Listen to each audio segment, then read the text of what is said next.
and we went, and we came down there. Now we're doing this. We're going to keep going up, but it's still recognizable, isn't it? But it enables us to move from 1 to 5. Okay, now the second half of the bar is going to be using chord 6. So do you see what I've done in the left hand? I've managed to imitate what the right hand has done at the beginning of the bar, but make it fit chord 6. How does it do that? Well, E, G and B are your chord notes. The F sharp and the A are passing notes. And it just works out very well that it fits as a copy of what we did in the first half of bar 2. So the first half of bar 2 has 2 chords. The second half of bar 2 only has 1 chord, but it shows you that you can make it work.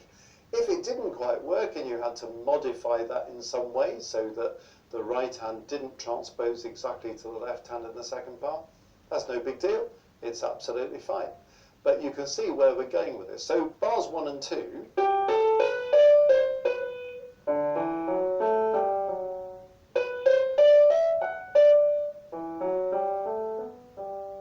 Okay, now let's move on to bar 3. I've purposely made this very busy with the chord changes, because you might look at this and think, ooh, how do I make all this fit?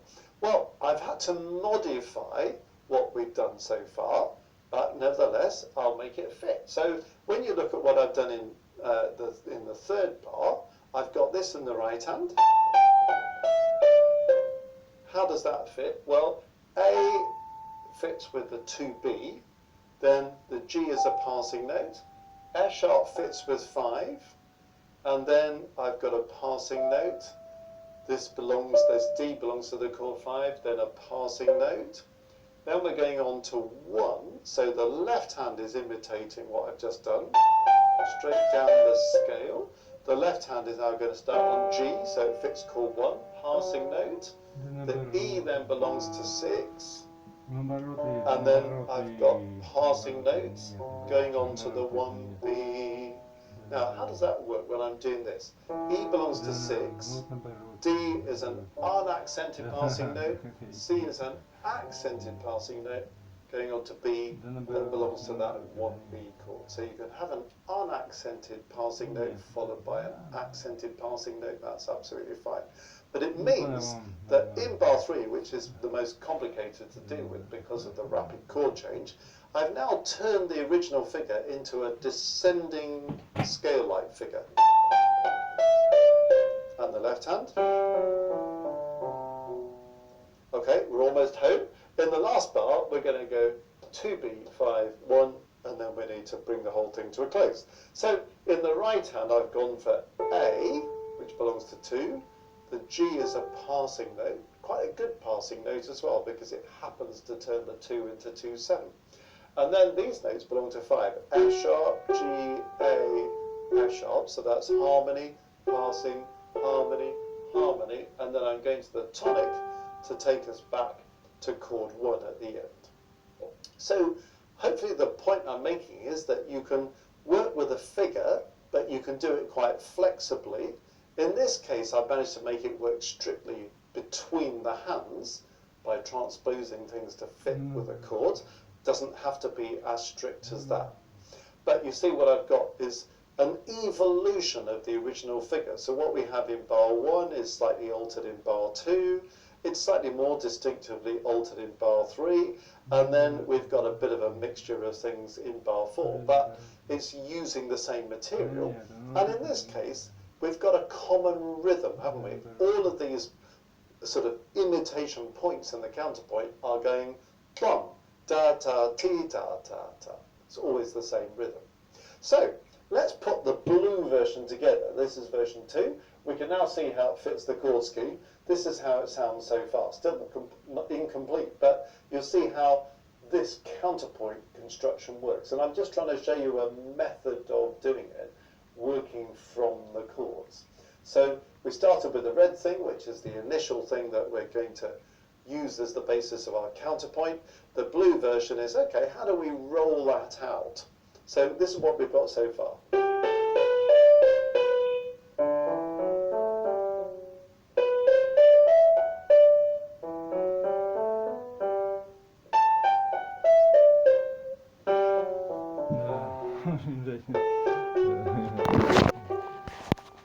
Okay, doesn't sound like a great piece of music yet, but nevertheless, we've got the essentials of some counterpointing.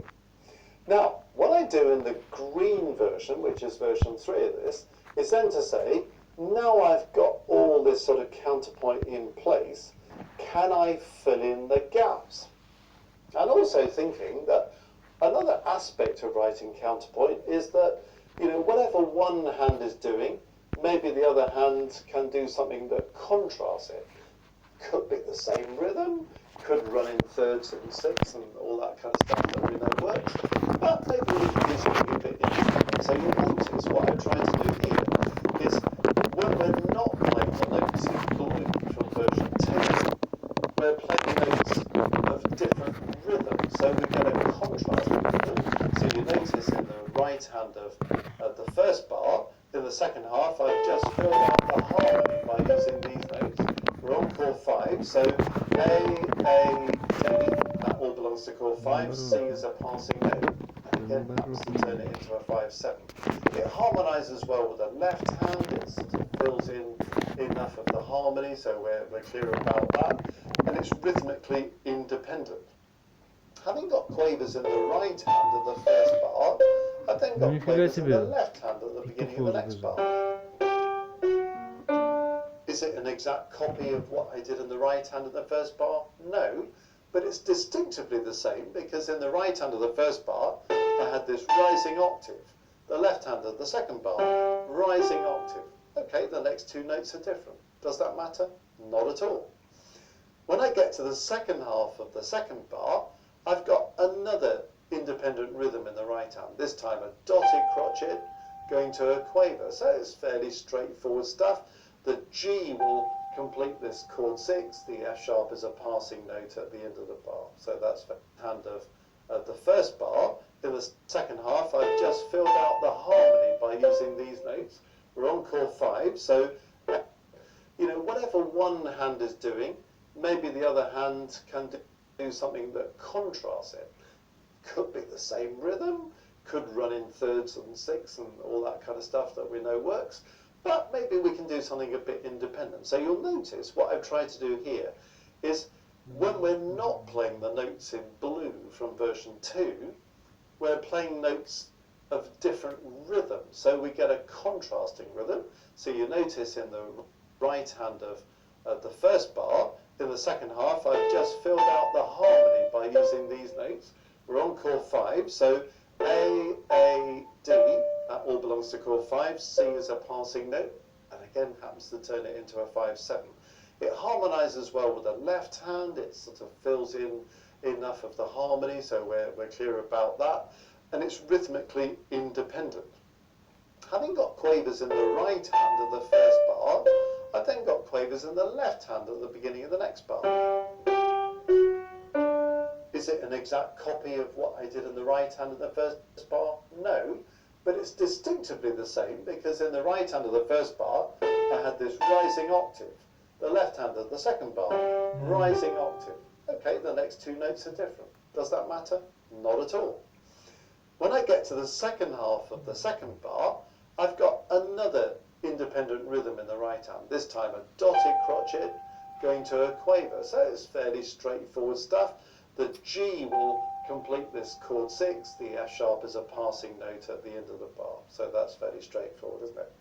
And then you can see how that plays out. All I'm trying to do is to complete the harmony in a satisfactory kind of way and to have a sort of rhythmic bouncing back and forth between the two parts. Semiquavers here, semiquavers here, semiquavers there, semiquavers here, but conversely, quavers, quavers, dotted crotchet quaver, quavers, quavers, a little bit of a balance of rhythm, and it feels a bit conversational.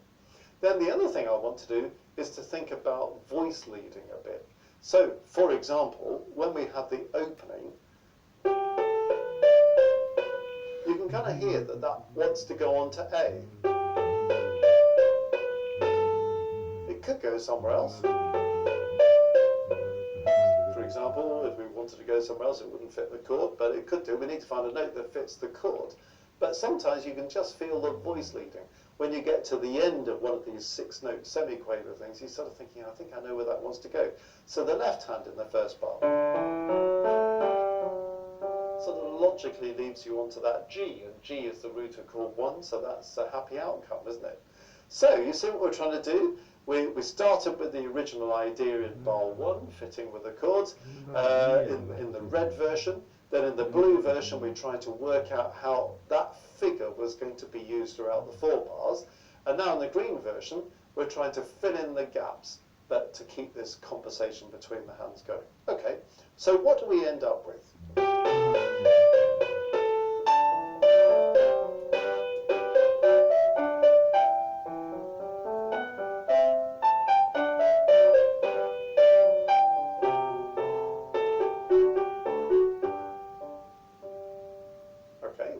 Decide on other things like the speed and the articulation and all the rest of it. You can put some ornamentation in. But can you hear? We've now got some 2-part counterpoint going. All right? So just to play that again so you see how it all fits together.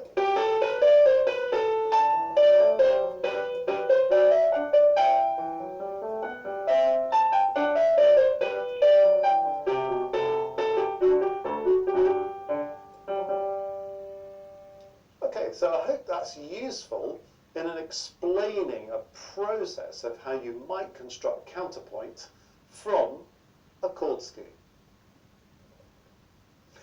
If you found that useful and you want to do a bit more on counterpoint, you might want to go to the Music Matters website, www.mmcourses.co.uk. You'll find a course there on counterpoint. Or if you want to share with others on your musical journey, have a little think about joining our Maestros group. And there's an opportunity there to meet for a monthly live stream and share the music you're writing with other people and to learn together. That may be something of interest. And on the same website homepage, you'll see a link to Maestros if you want to know more about that.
Да наоборот, здесь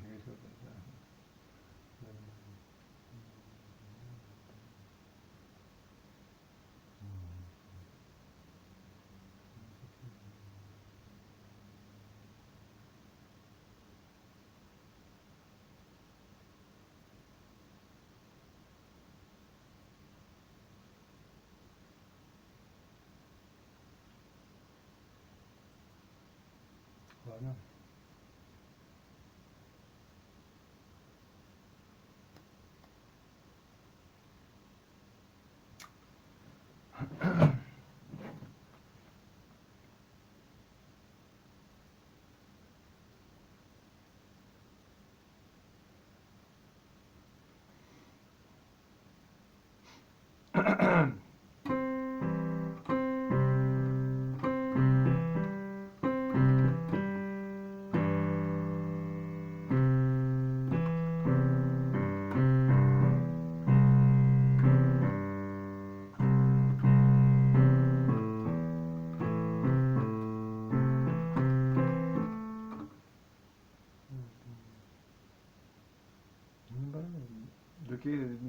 меня хочешь?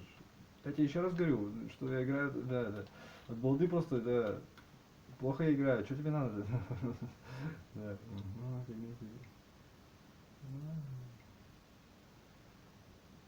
Да. Ну да. Ну не знаю, думайте сами, короче. Я играю как попало, вот как мне вот так, да, типа того. Да, типа, ну отчасти.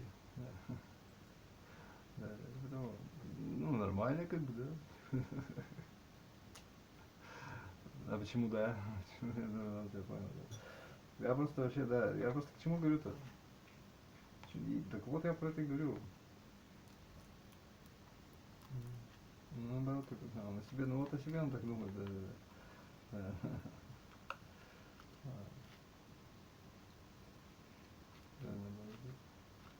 Еще раз я тебе говорю, я играть не умею, если бы я играл нормально, нет, ну ладно, то есть что-то это мне надо. Если бы я играл нормально, я бы дальше занимался просто, да, потому что, как бы, да, понимаю, я буду ну, типа того, потому что значит нормально играть? Я не знаю, когда ты играешь на уровне, там, супермена какого-то, то есть да, но они говорят тоже, что там, они, там, да, то есть, как бы, в репертуар, что ли, развиваются, или куда уже там они развиваются, в эстетику, в вылизывание, тренажерку, что ли, да, то есть, как бы, меня это не касается, да, то есть, да, наверное, ну, значит, тем более, значит, наверное, да, то есть, понимаете. Ладно, это все опять разговор какой-то тупорылый. Да.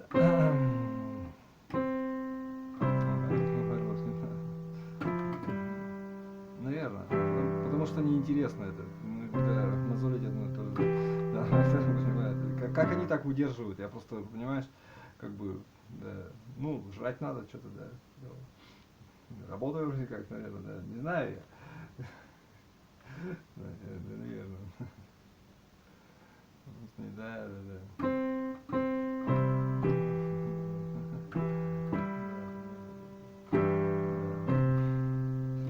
Про себя так говорю.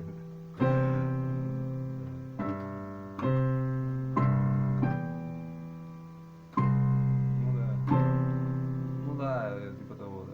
Ну, значит, иллюзия такая, значит, они все врут, там нет такого, значит, да. Понимаете, просто, да.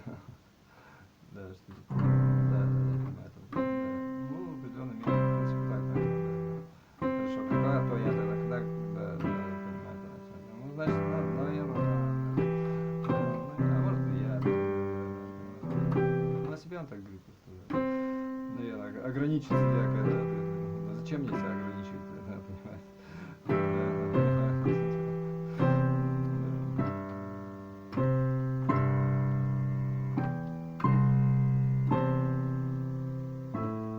всю жизнь будешь что-то делать, понимаешь? Да, понимаю. Да, когда, типа того, да, понимаю. Я говорю, жизнь она как проклятие. То есть да, ты такой, да, тебя просто а нету никакого просто пожить, да, понимаю, да. Понимаю. Вот и убей себя после этого, да, понимаю. Ну ладно, это так уж. Да. Или это наоборот весело просто, наверное, да. Так это хорошо, значит, если жизнь такая, как и тоже жизнь. То есть я не к тому, что это, ну да. То есть, в принципе, ну да, ну нет, не важно, значит. Ну, значит, проклятая жизнь против тебя, значит. Да, понимаешь?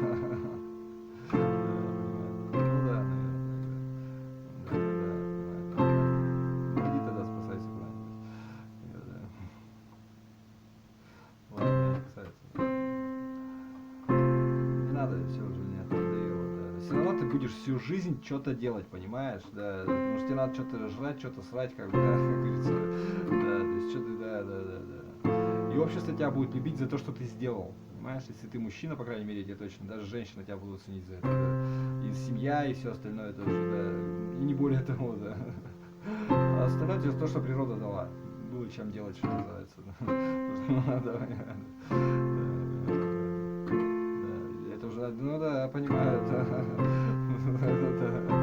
Ну это вот, наверное, женское поведение, что я вот такая красотка родилась, и все, типа такая, раз и забеременел, а даже и нет, короче, типа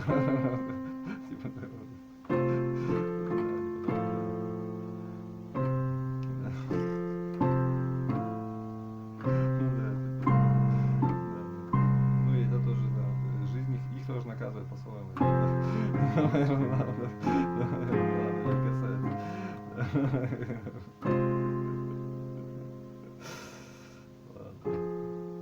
короче, нормально.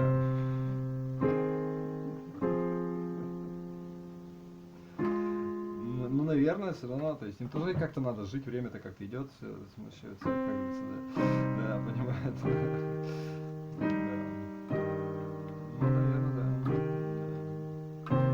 Ну, это тоже, смотри, он про себя так же говорит, он тебя понял просто, да. Да, он про себя и говорит. То есть, как бы...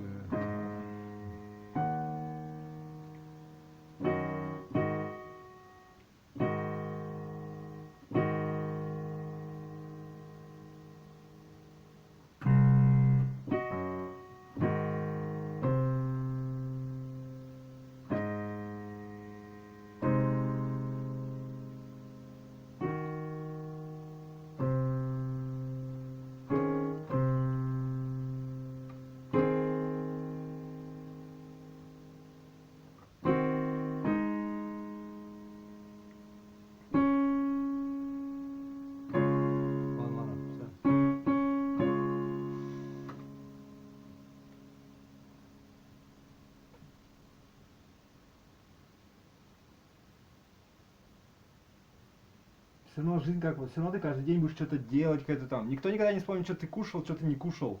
Понимаешь, кушаешь, да, чистую пищу ешь, лучше у тебя голова и дела лучше, наверное, да. Ну, к примеру. Будет у тебя лучше, помогает тебе работать, дела какие-то делать. Хорошо, замечательно. Отнимает слишком много времени, тоже не очень хорошо, понимаешь, да. Если совсем собьешь, тоже будешь говорить, да, понимаешь, да. Типа того, да. А неуважение нечестивое к своему телу, значит, да, понимаешь. Ну, наверное, да. Ну ладно, ладно.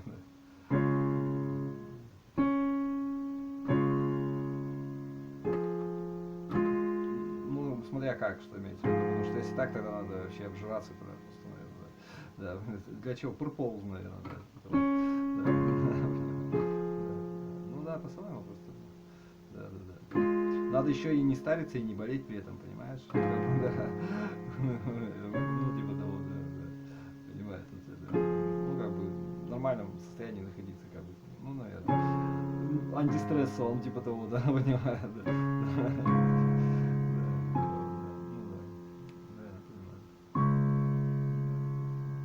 Ну и что теперь? Ну, спасайся от стресса тогда. То есть, как бы разные, видимо, стрессы бывают. Просто, да. Жизненный стресс есть, а есть стресс, как бы, который...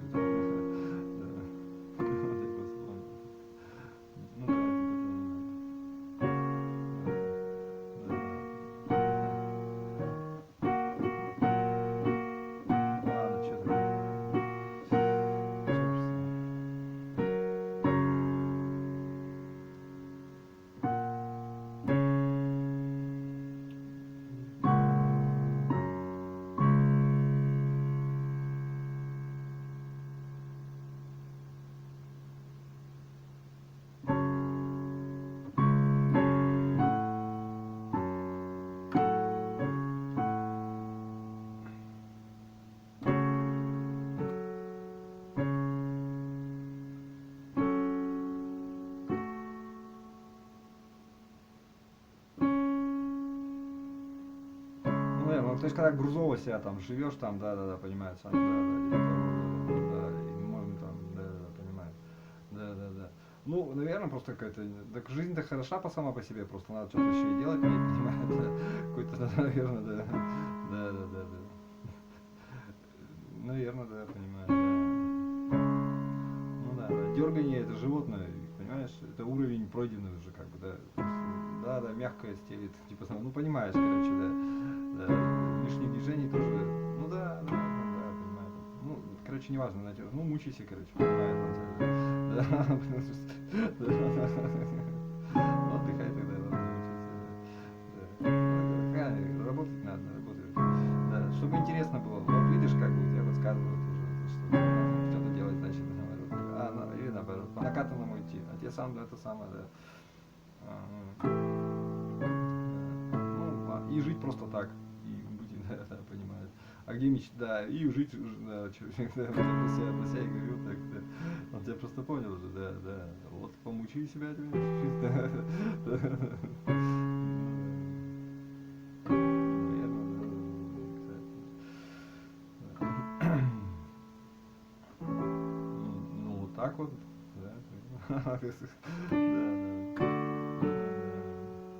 Ну не надо, значит, просто так живи, да. И не пеняй потом себе. Ну ладно, ладно.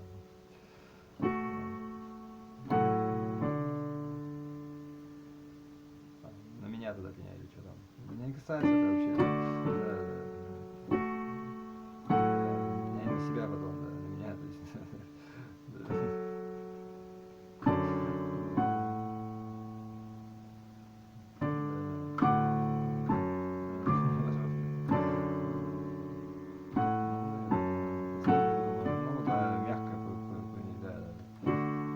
Когда мир тебя будет заставлять что-нибудь делать, то есть сам ты как бы, ну это он по себе он говорит, да. Ладно, согласен в целом, да.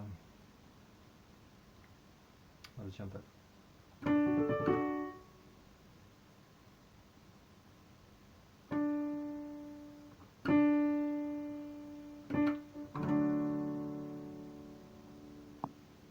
Потому что там по-другому было.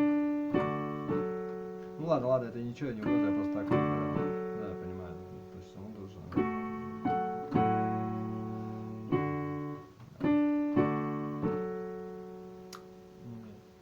Со стрессом можно жить, то есть, да, то есть, надо переводить его куда-то. Что такое стресс вообще? Это напряжение, когда тебя тыкают иголкой, а ты копишь себе негативную энергию, да, да, понимает он, ну да, ну морально, так скажем, да, ну может, понимает, да. Ну нет, есть варианты, смотри, тебя на ногу наступили, есть вариант разные, да, понимает, да, понимает, все это говорит, да, есть вариант поциков, понимаешь, да, то есть ты человек, да, да, есть еще вариант стресса, когда ты, я вас ненавижу, типа,